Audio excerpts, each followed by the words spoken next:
ಲಕ್ಷ್ಮೀ ಹೆಬ್ಬಾಳ್ಕರ್ ವಿರುದ್ಧ ಆಕ್ಷೇಪಾರ್ಹ ಪದ ಬಳಕೆ ವಿಚಾರದಲ್ಲಿ ಈಗಾಗಲೇ ಕಾನೂನು ಸಂಕಷ್ಟವನ್ನು ಎದುರಿಸ್ತಾ ಇದ್ದಾರೆ ಸಿಟಿ ರವಿ. ಇನ್ನೊಂದು ಕಡೆಯಲ್ಲಿ ಲಕ್ಷ್ಮೀ ಹೆಬ್ಬಾಳ್ಕರ್ ಅವರ ಕ್ಷಮೆ ಕೇಳೋದಕ್ಕೆ ಸಿಟಿ ರವಿ ಅವರಿಗೆ ಬೆದರಿಕೆ ಪತ್ರವೊಂದು ರವಾನೆ ಆಗಿದೆ. ಅನಾಮಧೇಯ ವ್ಯಕ್ತಿಗಳಿಂದ ಸಿಟಿ ರವಿಗೆ ಬೆದರಿಕೆ ಹಾಕುವಂತಹ ಅಂಶಗಳು ಪತ್ರದಲ್ಲಿದೆ. ಇನ್ನು 15 ದಿನದ ಒಳಗಾಗಿ ಅಭಿನೇತ್ರಿಯ ಕ್ಷಮೆ ಕೇಳಬೇಕು. ಅಭಿನೇತ್ರಿಯ ಕ್ಷಮೆ ಅಂತೆ.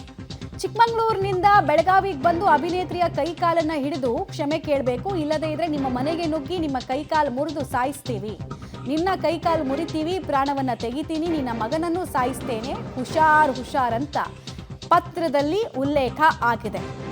ಲಕ್ಷ್ಮೀ ಹೆಬ್ಬಾಳ್ಕರ್ ಅಂತ ಮೆನ್ಷನ್ ಮಾಡೋ ಬದಲು ಅಭಿನೇತ್ರಿ ಅಂತೆಲ್ಲ ಮೆನ್ಷನ್ ಮಾಡಿದಾರಂತೆ. ಅಭಿನೇತ್ರಿ ಕಾಲು ಹಿಡೀರಿ, ಕೈಕಾಲು ಹಿಡಿದು ಕ್ಷಮೆ ಕೇಳಬೇಕು, ಇಲ್ಲಾಂದ್ರೆ ನಿನ್ನನ್ನು ಸಾಯಿಸ್ತೀನಿ, ನಿನ್ನ ಮಗನನ್ನು ಸಾಯಿಸ್ತೀನಿ ಅಂತೆಲ್ಲ ಈ ಪತ್ರದಲ್ಲಿ ಉಲ್ಲೇಖ ಆಗಿದೆ. ಸಹಜವಾಗಿ ಇದು ನಾನಾ ರೀತಿಯ ಚರ್ಚೆಗೆ ಗ್ರಾಸ ಆಗ್ತಾ ಇದೆ. ಲಕ್ಷ್ಮೀ ಹೆಬ್ಬಾಳ್ಕರ್ ಅವರ ವಿಚಾರದಲ್ಲಿ ಈಗಾಗಲೇ ಸಿಐಡಿ ತನಿಖೆಯನ್ನು ಎದುರಿಸಿದ್ದಾರೆ. ಈ ಬೆನ್ನಲ್ಲೇ ಅನಾಮಧೇಯ ವ್ಯಕ್ತಿಗಳು ಸಿಟಿ ರವಿಗೆ ಒಂದು ಪತ್ರ ಬರೆದಿದ್ದಾರೆ. ಅದರಲ್ಲಿ ಎಲ್ಲ ಅಂಶಗಳು ಸ್ಟಾರ್ಟಿಂಗಿಂದ ಎಂಡ್ ತನಕ ಬರೀ ಬೆದರಿಕೆ ಹಾಕೋದೇ ಆಗಿದೆ. 15 ದಿನದ ಒಳಗೆ ಅಭಿನೇತ್ರಿಯ ಕ್ಷಮೆ ಕೇಳಬೇಕು, ಲಕ್ಷ್ಮೀ ಹೆಬ್ಬಾಳ್ಕರ್ ಅಂತ ಇಲ್ಲ ಅಲ್ಲಿ, ಅಭಿನೇತ್ರಿಯ ಕ್ಷಮೆ ಕೇಳಬೇಕು ಅಂತ ಹೇಳಿದ್ದಾರಂತೆ. ಚಿಕ್ಕಮಗಳೂರಿನಿಂದ ಬೆಳಗಾವಿಗೆ ಬಂದು ಕೈಕಾಲು ಹಿಡಿದು ನೀನು ಕ್ಷಮೆಯನ್ನು ಕೇಳಬೇಕು ಅಂತೆಲ್ಲ ಆ ಬೆದರಿಕೆ ಹಾಕ್ತೋರು ಕೇಳಿದ್ದಾರೆ. ಇಲ್ಲದೇ ಇದ್ದರೆ ನಿಮ್ಮ ಮನೆಗೆ ನುಗ್ಗಿ ಕೈಕಾಲನ್ನು ಮುರಿದು ಸಾಯಿಸ್ತೀನಿ ಅಂತ ಈ ಬೆದರಿಕೆಯ ಪತ್ರದಲ್ಲಿ ಉಲ್ಲೇಖ ಆಗಿದೆ. ನಿನ್ನ ಕೈಕಾಲು ಮುರಿತೀವಿ, ಪ್ರಾಣವನ್ನು ತೆಗಿತೀನಿ, ಇಷ್ಟು ಮಾತ್ರ ಅಲ್ಲ ನಿನ್ನ ಮಗನನ್ನು ಸಾಯಿಸ್ತೀನಿ ಅಂತೆಲ್ಲ ಇದರಲ್ಲಿ ಉಲ್ಲೇಖ ಆಗಿದೆ. ಬಟ್ ಬೆದರಿಕೆ ಪತ್ರ ಬರ್ತಿರೋರ ಉದ್ದೇಶ ಏನು ಅನ್ನೋದು ಅರ್ಥ ಆಗ್ತಾ ಇಲ್ಲ. ಲಕ್ಷ್ಮೀ ಹೆಬ್ಬಾಳ್ಕರ್ ಅವರನ್ನ ಅಭಿನೇತ್ರಿ ಅಂತ ಅಂದಿದ್ಯಾಕೆ ಗೊತ್ತಿಲ್ಲ, ಯಾರಿದು ಗೊತ್ತಿಲ್ಲ. ಬಸವನಹಳ್ಳಿಯ ಪೊಲೀಸ್ ಠಾಣೆಗೆ ಸಿಟಿ ರವಿ ಅವರು ಇದೇ ಪತ್ರದ ದೂರಿನ ವಿಚಾರಗಳನ್ನೆಲ್ಲ ಕೊಟ್ಟು ಕಂಪ್ಲೇಂಟ್ ಮಾಡಿದ್ದಾರೆ ಅನ್ನೋದು ಗೊತ್ತಾಗ್ತಾ ಇದೆ. ಏನೇನೆಲ್ಲ ಅಂಶಗಳಿದಾವೆ ಇದರಲ್ಲಿ ಅನ್ನೋದನ್ನ ಅವರ ದೂರಿನಲ್ಲಿ ಉಲ್ಲೇಖಿಸಿದ್ದಾರೆ ಮತ್ತು ಅವರ ವಿರುದ್ಧ ಕ್ರಮ ಆಗಬೇಕು ಅಂತ ಕೂಡ ಆಗ್ರಹಿಸಿದ್ದಾರೆ. ಪದೇ ಪದೇ ಥ್ರೆಟ್ ಕಾಲ್ಗಳು ಬರ್ತಾ ಇದೆ, ಥ್ರೆಟನ್ ಮಾಡೋ ಕೆಲಸ ಆಗ್ತಾ ಇದೆ, ನನ್ನನ್ನು ಕೊಲೆ ಮಾಡಿಬಿಡ್ತಾರೆ ಅಂತೆಲ್ಲ ಸಿಟಿ ರವಿ ಅವರು ಹೇಳ್ತಾ ಇದ್ರು. ಇದರ ಬೆನ್ನಲ್ಲೇ ಬಂದಿರುವಂತಹ ಪತ್ರ ನಾನಾ ಚರ್ಚೆಗೆ ಗ್ರಾಸ ಆಗ್ತಾ ಇದೆ.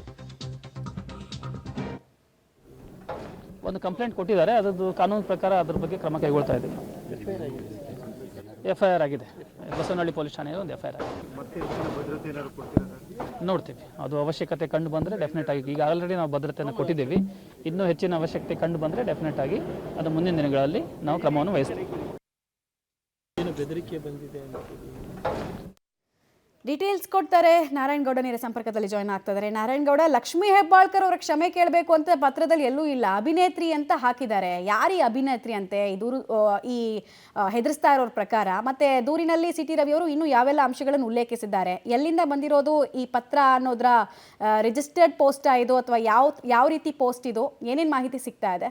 ಮಮತಾ, ಅಂತಂದರೆ ಈ ಪತ್ರ ಎಲ್ಲಿಂದ ಬಂತು ಅನ್ನೋದಂತೂ ಸ್ಪಷ್ಟ ಮಾಹಿತಿ ಸಿಗ್ತಲೇ ಇರೋಂಥದ್ದು. ಆದರೆ ಈಗ ಸದ್ಯಕ್ಕೆ ತಾತ್ಕಾಲಿಕವಾಗಿ ಆ ಸಿಟಿ ರವಿ ಅವರಂತೂ ಈ ಒಂದು ದೂರಿನ ಅಂದರೆ ಆ ಪತ್ರದ ಹಿನ್ನೆಲೆಯಲ್ಲಿ ಈಗಾಗಲೇ ಬಸವನಹಳ್ಳಿ ಠಾಣೆಗೆ ದೂರು ನೀಡಿರುವಂಥದ್ದು. ಅಂತಂದರೆ ಡಿಸೆಂಬರ್ 19 ಬೆಳಗಾವಿ ಸುವರ್ಣಸೌಧದಲ್ಲಿ ಅಧಿವೇಶನದ ವೇಳೆಯಲ್ಲೂ ಕೂಡ ಏನೇನು ಗಲಾಟೆ ಆಯಿತು ಆ ಒಂದು ಪದ ಬಳಕೆಯಿಂದ ಈಗಾಗಲೇ ಸಾಕಷ್ಟು ಗಲಾಟೆ ಕೂಡ ನಡೆದಿರುವಂಥದ್ದು. ಇದ್ರ ಬಗ್ಗೆ ಈಗಾಗಲೇ ಸಿಟಿ ರವಿ ಅವರು ಕೂಡ ಗೃಹ ಸಚಿವರಿಗೂ ಪತ್ರ ಬರೆದಿರುವಂಥದ್ದು, CME ಪತ್ರ ಬರೆದಿದ್ದಾರೆ, ರಾಜ್ಯಪಾಲರಿಗೆ ಬರೆದಿದ್ದಾರೆ ಮತ್ತು ರಾಷ್ಟ್ರೀಯ ಮಾನವ ಹಕ್ಕುಗಳ ಆಯೋಗಕ್ಕೂ ಕೂಡ ಪತ್ರ ಬರೆದಿರುವಂಥದ್ದು. ಜೊತೆಗೆ ಸರ್ಕಾರ ಕೂಡ ಈ ಪ್ರಕರಣವನ್ನು CID ತನಿಖೆಗೆ ವಹಿಸಿರುವಂಥದ್ದು, CID ಕೂಡ ವಿಚಾರಣೆ ಮಾಡ್ತಿರುವಂಥದ್ದು. ಆದರೆ ಈ ವೇಳೆ ಸಿಟಿ ರವಿ ಮನೆಗೆ ಬಂದಿರುವಂಥ ಅನಾಮಧೇಯ ಪತ್ರ ಕೂಡ ಸಾಕಷ್ಟು ಕುತೂಹಲ ಮೂಡಿಸಿರೋದು. ಯಾಕೆಂತಂದರೆ ಅವತ್ತು ಬೆಳಗಾವಿ ಅಧಿವೇಶನದಲ್ಲೂ ಕೂಡ ಅವತ್ತು ರಾತ್ರಿ ಇಡೀ ರಾತ್ರಿ ಸಿಟಿ ರವಿ ಅವರು ಕೂಡ ಆರೋಪ ಮಾಡಿದ್ದು, ನನ್ನನ್ನು ಇಡೀ ರಾತ್ರಿ ಕೊಲೆ ಮಾಡಬೇಕು ಅನ್ನೋ ನಿಟ್ಟಿನಲ್ಲಿ ಸುತ್ತಿರುವಂಥದ್ದು. ಮತ್ತು ಆ ಇಬ್ಬರು ಅಂದರೆ ವಿಧಾನ ಪರಿಷತ್ ಸದಸ್ಯರು ಮತ್ತು ಬೆಳಗಾವಿಯ ಕೆಲ ಶಾಸಕರು, ಸಚಿವರು ಕೂಡ ಹೆಸರುಗಳನ್ನು ಕೂಡ ಹೇಳಿದ್ದಂಥದ್ದು.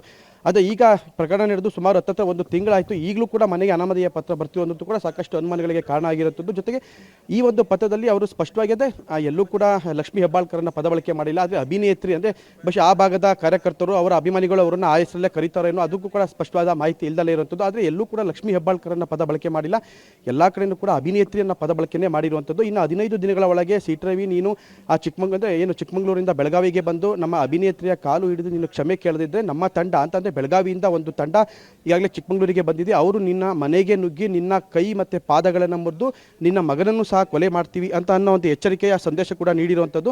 ಆದರೆ ಈಗ ಈ ಹಿನ್ನೆಲೆಯಲ್ಲಿ ಈಗಾಗಲೇ ಸಿ ಟಿ ರವಿ ಕೂಡ ಚಿಕ್ಕಮಗಳೂರು ನಗರದ ಏನು ಬಸವನಹಳ್ಳಿ ಠಾಣೆ ಅಂತ ಸಿ ಟಿ ರವಿ ಮನೆ ಬಸವನಹಳ್ಳಿ ಠಾಣಾ ವ್ಯಾಪ್ತಿಗೆ ಬರುವಂಥದ್ದು. ಹಾಗಾಗಿ ಸಿ ಟಿ ರವಿ ಆ ಬಸವನಹಳ್ಳಿ ಠಾಣೆಯಲ್ಲಿ ದೂರು ಕೂಡ ನೀಡಿರುವಂಥದ್ದು. ಈ ಬಗ್ಗೆ ಚಿಕ್ಕಮಗಳೂರು SP ವಿಕ್ರಮ್ ಅಮಟೆ ಅವರು ಕೂಡ ಸ್ಪಷ್ಟಪಡಿಸಿರುವಂಥದ್ದು. ಲೆಟ್ರ್ ಬಂದಿರುವಂಥದ್ದು ಸತ್ಯ, ಎಲ್ಲಿಂದ ಬಂದಿರೋದು, ಯಾರು ಬರ್ದಿರೋದು ಕೂಡ ತನಿಖೆ ನಡೀತಾ ಇದೆ. ಆದರೆ ಈಗಾಗಲೇ ಯಾವಾಗ ಸಿ ಟಿ ರವಿ ಅವ್ರ ಮೇಲೆ ಬೆಳಗಾವಿಯಲ್ಲಿ ಗಲಾಟೆ ಆಯಿತು, ಅದಾದ ನಂತರ ಅವರಿಗೆ ಬಂದೋಬಸ್ತ್ ಅಂತಂದರೆ ಅವರ ಬೆಂಗಾವಲು ಪಡೆಯನ್ನು ಕೂಡ ಜಾಸ್ತಿ ಮಾಡಿದ್ದಂಥದ್ದು. ಯಾವಾಗ ಈ ಪತ್ರ ಮತ್ತೆ ಒಂದು ಅನಾಮಧೇಯ ಪತ್ರ, ಕೊಲೆ ಬೆದರಿಕೆ ಪತ್ರ ಬಂದಿದ್ದ, ಇದಾದ ನಂತರ ಈಗ ಮತ್ತಷ್ಟು ಹೆಚ್ಚಿನ ಬೆಂಗಾವಲು ಪಡೆಯನ್ನು ಕೊಡಬೇಕನ್ನೋ ನಿಟ್ಟಿನಲ್ಲೂ ಕೂಡ ಈಗಾಗಲೇ ಪೊಲೀಸ್ ಇಲಾಖೆ ಯೋಚನೆ ಮಾಡ್ತಿರುವಂಥದ್ದು ಮಮತಾ. ಆದರೆ ಈಗ ಸದ್ಯಕ್ಕೆ ತಾತ್ಕಾಲಿಕವಾಗಿ ಸಿ ಟಿ ರವಿಗೆ ಒಂದು ಬೆದರಿಕೆ ಪತ್ರ ಬಂದಿದ್ದು, ಆ ಪತ್ರದಲ್ಲಿ ಆತನ ಮಗನ ಅದೇ ಸಿ ಟಿ ರವಿಯವರ ಮಗನನ್ನು ಕೊಲೆ ಮಾಡ್ತೀವಿ ಅಂತ ಬೆದರಿಕೆ ಪತ್ರ ಬಂದಿರೋದ್ರಿಂದ ಈಗಾಗಲೇ ಸಿ ಟಿ ರವಿ ಬಸವನಹಳ್ಳಿ ಠಾಣೆಗೆ ದೂರು ನೀಡಿರುವಂಥದ್ದು. ಬಸವನಹಳ್ಳಿ ಪೊಲೀಸರು ಕೂಡ ಪ್ರಕರಣ ದಾಖಲಿಸಿಕೊಂಡು ತನಿಖೆ ಕೈಗೊಂಡಿರುವಂಥದ್ದು. ಧನ್ಯವಾದ ನಾರಾಯಣಗೌಡ ತಮ್ಮೆಲ್ಲ ಮಾಹಿತಿಗಾಗಿ.